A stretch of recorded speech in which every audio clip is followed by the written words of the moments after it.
Welcome back.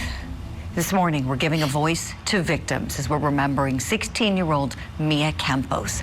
She was allegedly killed by her so-called boyfriend, but now he's facing some brand new charges and is back in jail. Campos was found dead near her home in Gwinnett County, Georgia. This is in the greater Atlanta area.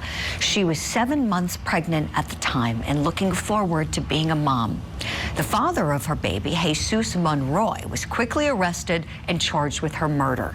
But he was released on a very low bond, $56,000. And this was much to the disgust of her family and her friends. But now he's facing some brand new charges of statutory rape, child molestation, and enticing a child for indecent purposes. And this has landed him right back in the jail. And Mia's family is hoping that he will stay there. They're joining me now. I'm so pleased to have them back on the show. Mia's father, Edward, her mother, Miriam, and her brother, Alexis. Wonderful to speak to you all again. When you were last here, Edward, I remember you were saying we're hoping and we're praying that he gets charged with statutory rape because of the age difference between him and Mia. He should never have been intimately involved with her because he was too old by law. Tell us what your reaction was when you got the news of his charging. Well, I got a phone call that day that he's supposed to be arrested that night, and because they didn't tell us and they told me what was the charge, I was hoping because that was what I was fighting 6 months ago because they didn't put that charge. And as soon as I knew that charge is gonna be, he has to be back in jail, and I was happy because I feel like now justice coming. Right, right. Oh, it sure is. I remember telling you it's going to happen. It's going to happen. They're going to charge him. Keep the faith, you know, and you did. You've been keeping Mia's memory alive, advocating for her. And now look, so now he's back behind bars. Previously, for anybody who has followed this case, you may remember this. If you haven't, this was so stunning that the defense was asking for something like $75,000 bond on the homicide charges, and the judge went lower. The judge went to $56,000, which was so shocking. He made that bond. That had to have felt awful. Miriam, what did that feel like when the court deviated and went even lower than what the defense team would have thought would have been appropriate for Mr. Monroy? They like the judge decision because the bond is too much low for two murders. Right. My daughter and my grandson, so I'm very upset. Right. You said grandson, so Mia was pregnant with a little boy. Yeah. And she had a name picked out, didn't she? Sebastian. Sebastian. Oh my gosh, Sebastian. How far along, Mia? She was 7 months, right? 7 months at the time of her 7 death. months. Yeah. So, Yes. oh my gosh, little Sebastian. Look at this picture. Oh my goodness. And she was so excited about being a mom too. Alexis, you know, tell us what that was like when you talked to your sister about what her life was about to change drastically in the very best way with the baby. What would she share with you? She would just share that she was very nervous at first. She was very scared. I mean, we were all very scared. We were all very shocked and surprised. I was angry when I found out, but over time I started seeing her stomach grow. And I have nephews, I have nieces, but I never experienced the growth of the stomach. And honestly, it was an experience. I was very happy. She was very scared and nervous, but I told her over time, it's gonna get better. She's gonna be a great mom because she was a great sister and daughter and grandchild, but she was just a very great person. And she was very nervous, but she was ready. She was ready to take on the new challenges that were going to come with it. Right. Let's go back to something, please, Alexis. You said it made you angry when you first heard the news. You knew Jesus Monroy, right? Was he somewhat of a friend? Would that be fair to say, or more of an acquaintance or someone you kind of knew from school? I would say more an acquaintance from school because we were on a big friend group around sophomore year. But like I said before, I've always kept my distance because I knew what type of person he was. I never really trusted him.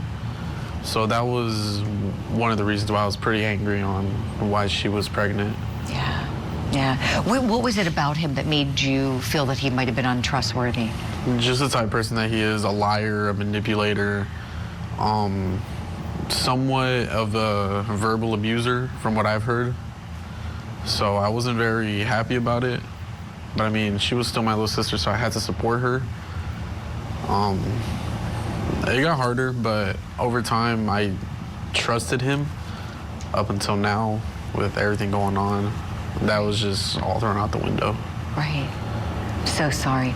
And you never thought, even though maybe you didn't care for him or trust him, Edward, let me go back to you. You never really thought he was a danger to Mia, did you? Right? There was nothing that ever would have raised a red flag with this guy that, oh my gosh, he might put her in harm's way. Right, because I mean, I didn't know the guy. I mean, I met him only like a couple of times when we went to we talked to his parents about Mia, and that's when I met him. But really, I talked to him only like twice, and over the 7 months, I didn't see him, you know, because the way I worked, and I didn't see at the house, or he didn't by to the house or anything like that. So really that was no communication between me and him, and it was just only Mia, but he didn't come around at all.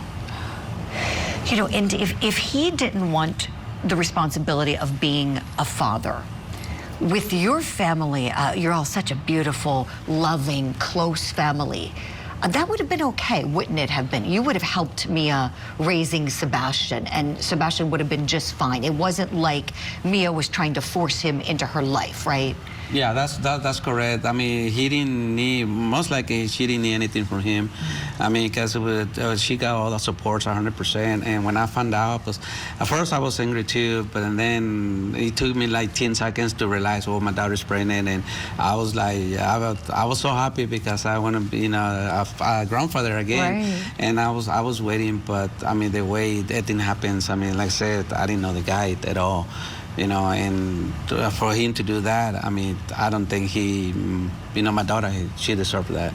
Oh, she deserved the very best in life. She was an angel. Everything I've heard about her, just such a loving, beautiful, sweet, smart, bright human being. And she deserved to be loved and respected and to be safe.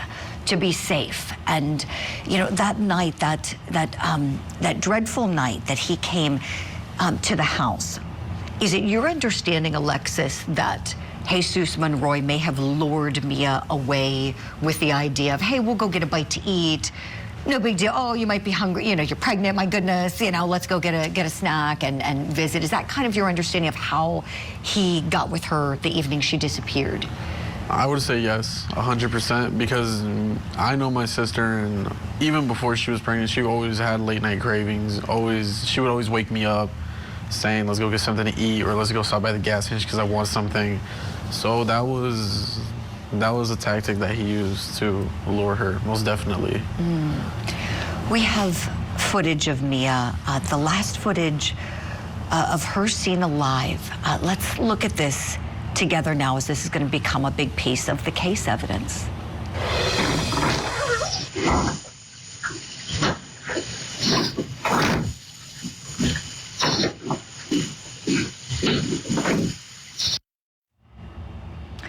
And you can tell, just as you see beautiful Mia walking away, you know, she's planning to come back home. She's got the cute little pajama pants on. Right. It's late at night, you know, she's in her comfy clothes and fully expecting to come back. I can't imagine how caught off guard she would be. But she was also so smart. Once she must have sensed the danger. Alexis, let me go to you on this. She did something with her phone, did she not, to essentially leave behind some evidence? So what she did was she screen recorded messages between her and Jesus after Jesus said, meet me here, I'll come pick you up this time. Delete these messages. So for her, that was a big red flag. So she screen recorded everything, which was very perfect and smart on her end. So smart. And it's helped out a lot. So smart. Because initially he denied having any idea where she was, but then eventually he did, should I even use the word help, find her. Is that right, Edward? Yeah, that's right. I mean, because when we found her, I mean, we had a 360 application, and that's the way we found her. But I mean, like I said the other day, you know, everybody's on guard because I mean, we didn't know. Right. I mean, we trust him because I mean, he was the father of the son. And I mean, when he told Alexis that, hey, I'm gonna go to a quick trip with Jesus, I mean, but who's gonna thought that he was busy to do something like that? Right. But like I say, I'm still in shock. I mean, it's been only 7 months. Not even a year. And not even a year, and it still hurts. I mean, it still hurts because all these holidays, we spend the time to the cemetery. Her birthday, my wife's birthday, Christmas, New Year's, Thanksgiving.